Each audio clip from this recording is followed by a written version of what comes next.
বছরের উল্লেখযোগ্য একটি সময় ধরে ভারতের বেশিরভাগ বড় শহরের বায়ু ভীষণ দূষিত থাকে। গত বেশ কয়েক বছর ধরেই আমরা এই প্রবণতা লক্ষ্য করে আসছি এবং কলকাতাও এর থেকে আলাদা নয়। এই সমস্যা সমাধানের জন্য কি করছে সরকার? তাদের উদ্যোগ কি যথেষ্ট? চলুন খুঁজি তার উত্তর। কলকাতায় দীপাবলির আগের দিনের ভোর ৬টা এই মানুষেরা সাইক্লিং উইথ লাইটস নামের একটি আয়োজনে অংশ নিয়েছেন। আর ৩০ ঘন্টার মধ্যেই বাতাসে ভেসে বেড়ানো সূক্ষ্ম কণার মাত্রা স্বাভাবিকের থেকে অনেক বেড়ে যাবে। দূষণের প্রতি মনোযোগ আকর্ষণ করার এটাই সঠিক সময়। Around November, December and January months, these 3 months are in particularly we have seen air quality in Kolkata touching severe levels as well, and it is at very poor levels almost during the entire these months. কলকাতায় প্রতি বর্গ কিলোমিটারে মোটামুটি ২৪,০০০ মানুষ বাস করেন। এটি বিশ্বের অন্যতম জনঘনত্বপূর্ণ শহর। রাস্তায় আর জায়গা ফাঁকা নেই। প্রতি বছর প্রায় ৯০,০০০ নতুন গাড়ি নথিভুক্ত হয়, এমনটাই জানাচ্ছে centre of science and environment. বেশিরভাগই কম্বাস্টিয়ন ইঞ্জিন নির্ভর। এই সব কিছুর প্রভাব পড়ছে বাতাসের গুণমানে। একটা সীমার পরে আপনি আর রাস্তা বাড়াতে পারবেন না। আপনি দেখেছেন কেমন যানজট হয় এবং বেশি যানবাহনের কারণেই যানজটের সৃষ্টি হয়। এতে স্বাভাবিক অবস্থায় যা হওয়ার কথা তার থেকে অনেক বেশি নির্গমন হয়। এই সবই পরিবহন ব্যবস্থাকে জটিল করে তুলেছে। মানুষের স্বাস্থ্যের জন্য বিশেষভাবে ক্ষতিকর সূক্ষ্ম কণা নির্গমনের ক্ষেত্রে পুরনো ডিজেল চালিত যানবাহন সব থেকে বেশি দায়ী। বাস বা ট্রাকের মতো প্রায় সব বড় যানবাহনে ডিজেল চালিত ইঞ্জিন দেখা যায়। ২০২২ সালে ন্যাশনাল গ্রিন ট্রাইব্যুনাল পশ্চিমবঙ্গ রাজ্যকে ১৫ বছরের বেশি পুরনো বা নির্গমনের সীমা অতিক্রমকারী যানবাহনগুলো ৬ মাসের মধ্যে সরিয়ে ফেলার নির্দেশ দেয়।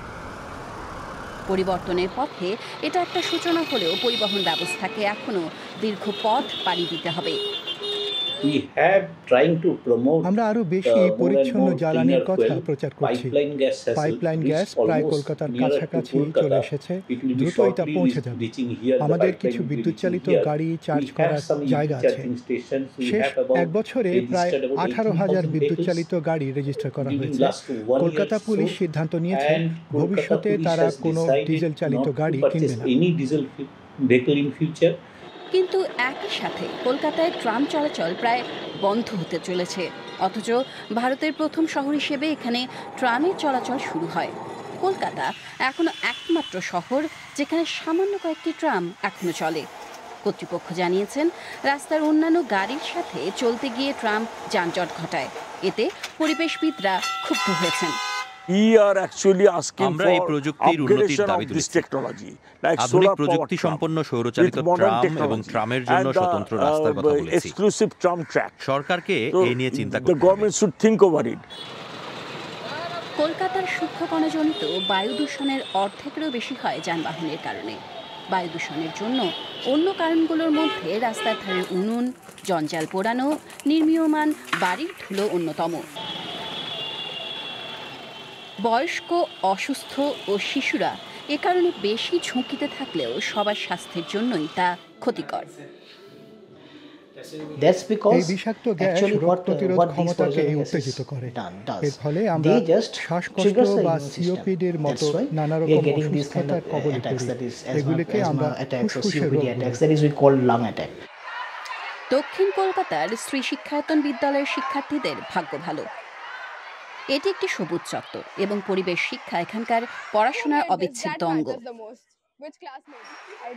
একটি প্রতিষ্ঠান বিদ্যালয়টিকে বাতাসের গুণমান মাপার যন্ত্র দিয়েছে, যা দিয়ে তারা দূষণের মাত্রার প্রতি কড়া নজর রাখেন। বায়ু দূষণ খুব বেশি হলে শিক্ষার্থীরা ভেতরেই থাকে। আমরা বাতাসের গুণমান সূচক নিয়মিত পর্যবেক্ষণ করি। বিদ্যালয়ে এর জন্য দায়িত্বপ্রাপ্ত ৩ থেকে ৪ জন মানুষ আছেন। আমাদের ফোনে থাকা অ্যাপে আমরা তা দেখতে পারি। বর্তমানে এটি মাঝারি অবস্থায় রয়েছে।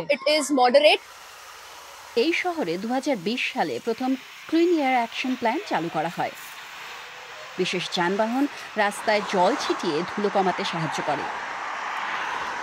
অন্যান্য পদক্ষেপের সাথে এটিও ইতোমধ্যে অবস্থার উন্নতিতে সাহায্য করছে। We got the industrial units সমস্ত অটোরিকশাকে এলপিজি চালিত করা হয়েছে এবং পৌরসভার কঠিন বর্জ্য সংগ্রহের দক্ষতা বাড়ানো হয়েছে।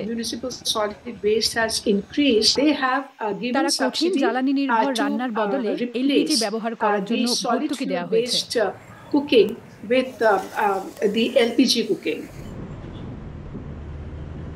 কিন্তু তারপরও কলকাতার বায়ু ভারতের মধ্যে অন্যতম দূষিত।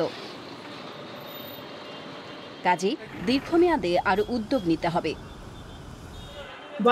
প্রথমত, বিদ্যুৎ চালিত যান চলাচলের জন্য বড় ধরনের প্রকল্প দরকার। নিশ্চিত করতে হবে যাতে বর্জ্য শতভাগ পৃথকীকরণ হয় ও শতভাগ সংগ্রহ হয় এবং তা থেকে যেন প্রয়োজনীয় পদার্থ পুনরুদ্ধার হয়। পুনর্নবীকরণযোগ্য শক্তির ব্যবহারের ব্যাপ্তিও বাড়াতে হবে। কলকাতায় এমন জায়গাও আছে যেখান থেকে 5 কিলোমিটারের মধ্যে মানুষ বাজার করতে, কাজে বা বিদ্যালয়ে যেতে পারেন। অন্যান্য শহরে যা সম্ভব নয়। ভারতের অন্য শহরের তুলনায় কলকাতার বাসিন্দারা অনেক বেশি গণপরিবহন ব্যবহার করেন। শহরের এই সুবিধাগুলোর পূর্ণ ব্যবহার প্রয়োজন। সাইক্লিং উইথ লাইটস এ যোগদানকারীরাও সেই উদ্দেশ্যেই লড়াই করছেন।